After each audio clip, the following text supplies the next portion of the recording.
I want to talk about not knowing again. A month or so ago, we talked about it, and I want to come to it perhaps from a slightly different perspective. Um, um, Zazen, as we were just doing, is really our main tool in our practice. We have others, but it's really the foundational tool in our Zen practice. And not knowing is the groundlessness that's down there in our Zazen. And we use this term a lot. We use the term not knowing a lot. In Zen Peacemakers, we use it all the time because it's the first of the three tenets: not knowing, bearing witness, and taking loving action. And if you repeat something enough, it can kind of lose its juice. So it's easy to say not knowing, but really, what is it? So I want to go at that, and forgive me because I've put two pieces of ideas together that make sense to me. I hope they do to you, and I'll let you stitch them together how you will. Maybe that'll be a fun part. My friend Roshi Eve Marco posted something the other day, and she and I talked about it. And it's a story from the beginning of Zen Peacemakers. One of the first things that the organization did 30, 40 years ago, I should know the exact date, I don't right off the top of my head, was in Yonkers, New York, acquired property and put up a bakery and created housing and daycare and other sorts of support services and businesses for poor people in Yonkers. And so this is just a little story that, and forgive me, I'm just going to read it verbatim because I didn't memorize the whole thing. But she refers to it as the shortest Dharma talk that Bernie Glassman ever gave. And I can assure you that because it's probably 2 or 3 paragraphs.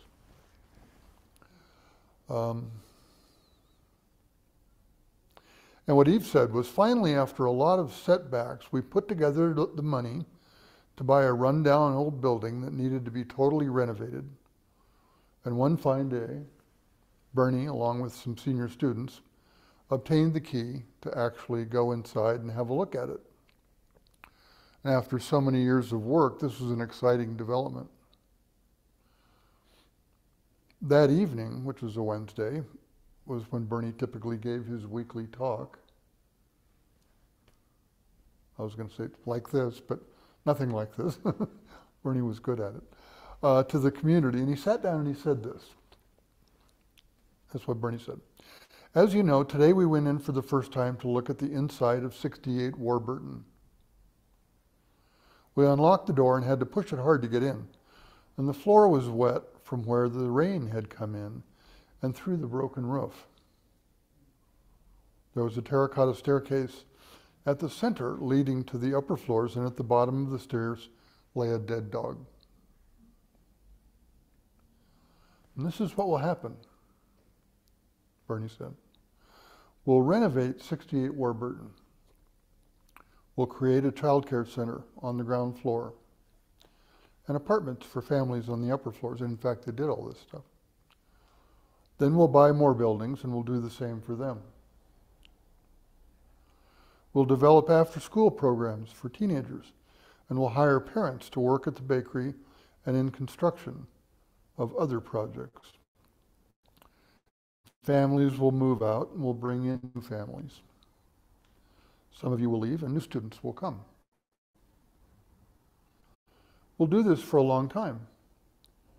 And then, as things go, we'll either move on to other things, or we'll go to other parts of the country, or maybe we'll die. And new people will take over. They will do wonderful things till they also change and move on. After a while, the building will be sold, and then it'll be sold again. The apartments will get run down, and no one will renovate them. The roof will again start rotting, and will let in the rain, And finally, the housing authority will come in and condemn the building. The families who live there will leave, and one of them will leave their dead dog behind before locking the front door, leave their dog behind before locking the door, and the dog will die at the foot of the terracotta steps. And that's our life.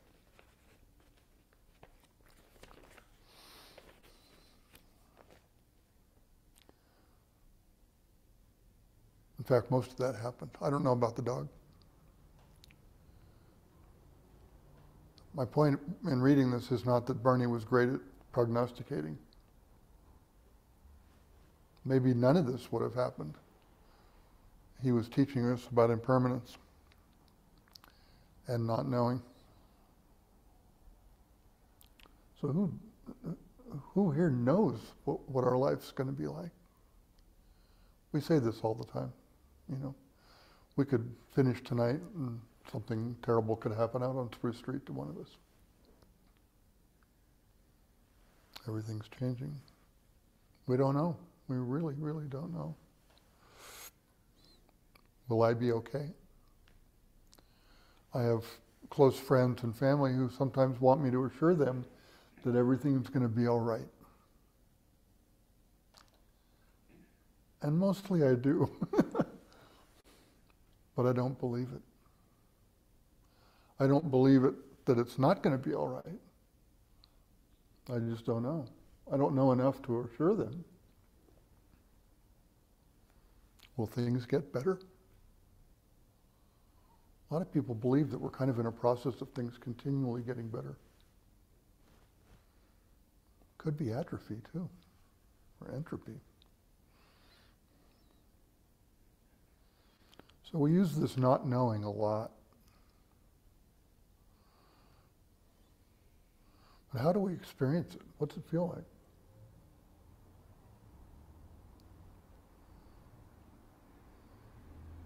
We just sat for 15 minutes or so, and presumably, depending, we were doing it.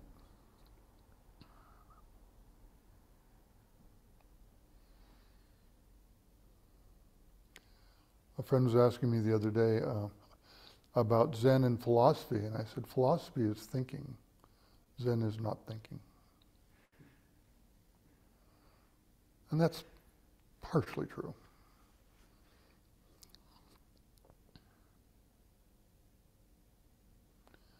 And how do we experience this not knowing? We say that not knowing is the mind of Zazen. What do we mean by this? There's a great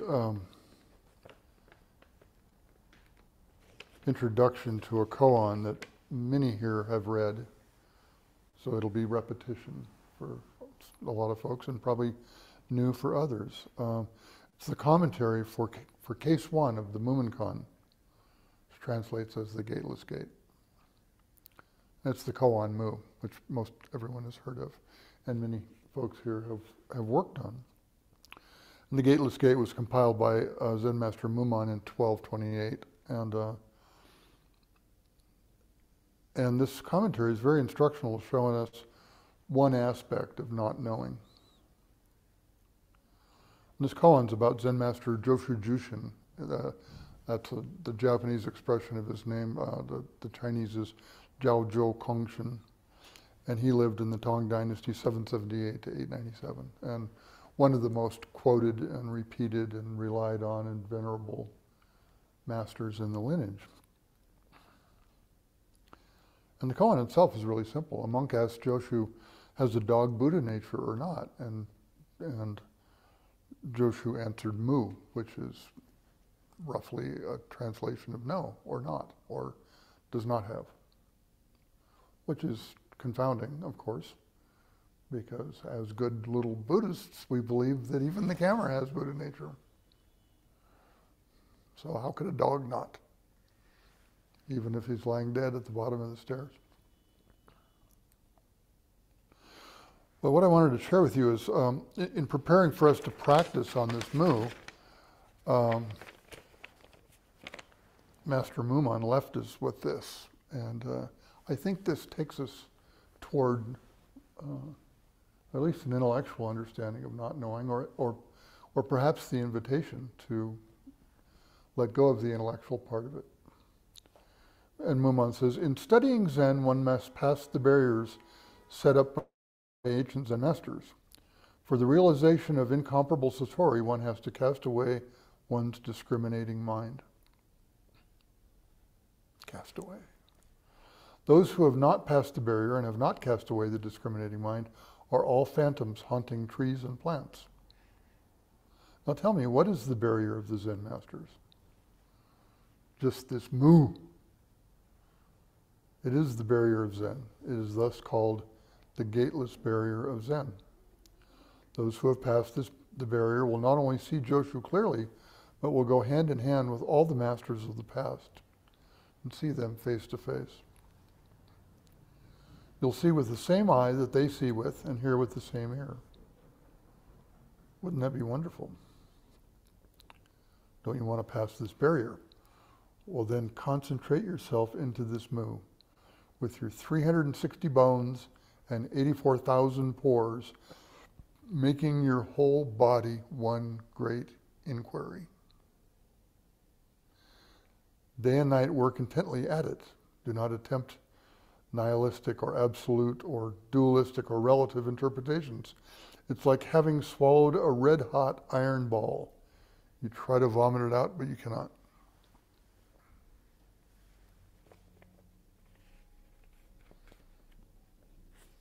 There's more, but I won't read it. He's really asking to step up and step in and let go by questioning. What is this questioning about? And I think he's suggesting even questioning what we might experience or think of as an answer to our question. When you listen to Mumon, you get the sense that this questioning is endless.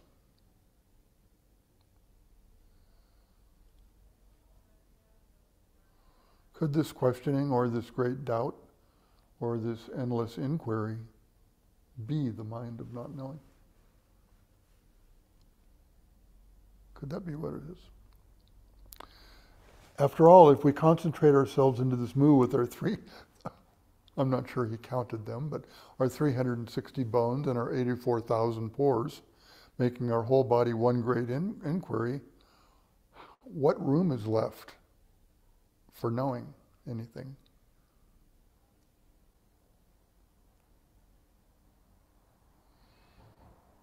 So what is this? What does it feel like? Teachers will tell us that this isn't about being, a zombie or a robot. It's not about forgetting your telephone number or where you live. Something else.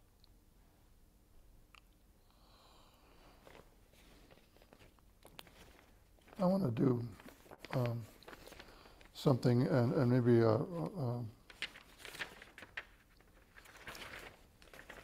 see if we can do this together. So I want to ask everybody, maybe just settle back down into being quiet again.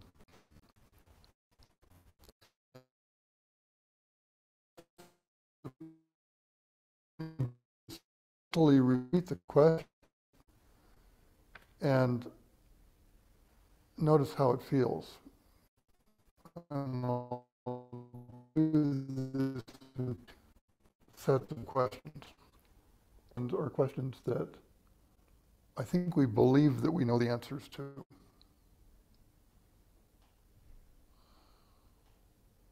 What is your name?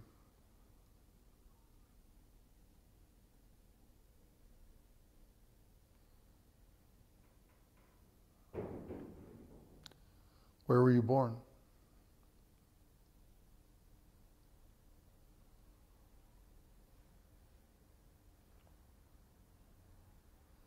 How old are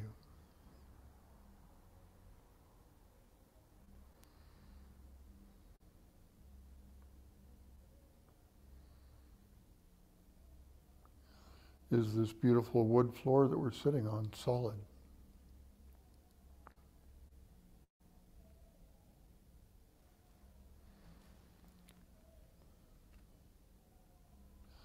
From the standpoint of emptiness and impermanence, some of those might be debatable. But we tend to agree about all of that stuff. We tend to feel that we do know those things. Modern physicists might argue about the floor since it's mostly space.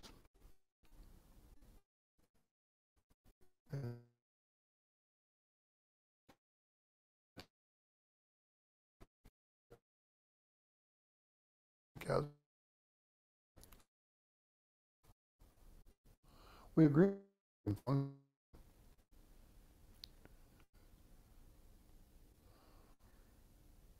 How did those questions feel? We'll talk about this in a few minutes, but just see how they felt. What is your name? I've changed my name twice, so there might be a question about that. My dad wasn't happy about one of those.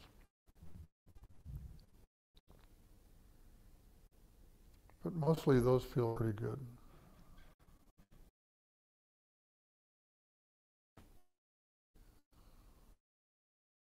These other questions.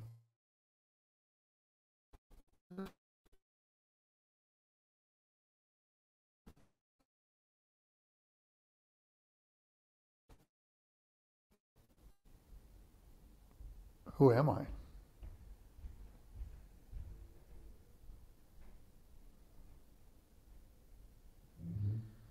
What is this?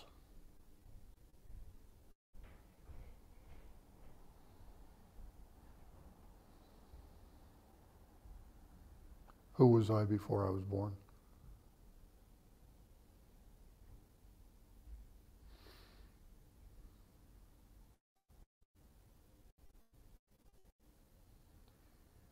What is the sound?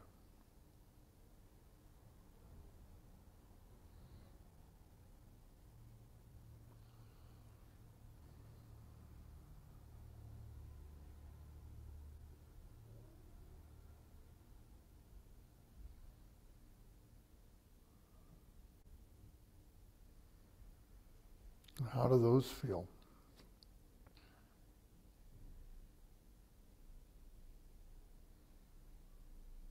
Does your body react to those questions in any particular way? Any emotions or sensations? Do you have any wishes about what you could do with those questions? Perhaps like know the answer?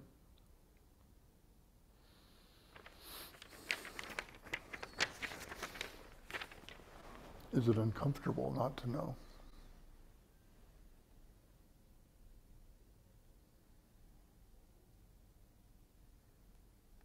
Can you be comfortable with being uncomfortable not knowing?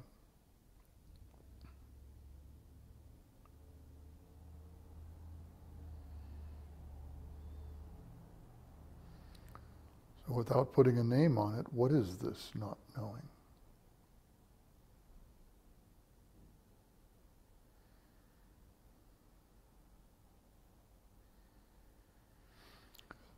Thank you for listening.